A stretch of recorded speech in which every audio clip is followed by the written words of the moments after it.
మన దేశానికి సిలికాన్ వ్యాలీగా పేరొందిన బెంగళూరు పనికి, నైట్ లైఫ్కి, పెంపుడు జంతువుల పట్ల అపారమైన ప్రేమకు ప్రసిద్ధి చెందింది. ఇక్కడి కేఫ్లు పెంపుడు జంతువుల కోసం ప్రత్యేక మెనూలను అందిస్తాయి. ప్రతి వీధి మూలలో లాబ్రడార్ లేదా బీగల్ను చూడవచ్చు. పెంపుడు జంతువుల పుట్టినరోజు పార్టీలు ఇక్కడ సర్వసాధారణం. కొంతమంది అయితే పెంపుడు జంతువులను ఇక్కడ కుటుంబ సభ్యులుగా చూస్తారు. కానీ ఈ ప్రేమ ఇప్పుడు జేబుపై భారం పడుతోంది. దాంతోపాటు పెట్స్ రెంట్ అనే కొత్త విధానం గురించి పుట్టుకొచ్చింది. మీరు బెంగళూరులో అద్దె ఇంట్లో నివసిస్తుంటే పెంపుడు జంతువును కలిగి ఉంటే మీరు జాగ్రత్తగా ఉండాలి.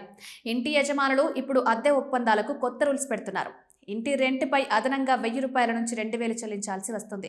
పెంపుడు జంతువులైన కుక్కల్ని పెంచుకోవాలంటే ఈ ఎక్స్ట్రా రెంట్ కట్టాల్సిందే.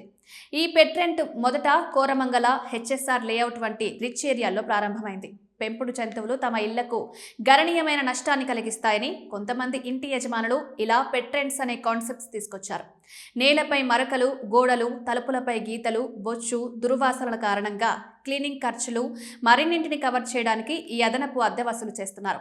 ఈ ట్రెండ్ ఇందిరానగర్, బెల్లందూర్, వైట్ ఫీల్డ్లకు వ్యాపించింది. మెల్లమెల్లగా ఈ పెట్ రెంట్ మన హైదరాబాద్లోకి వచ్చేస్తుందని నిపుణులు అంటున్నారు.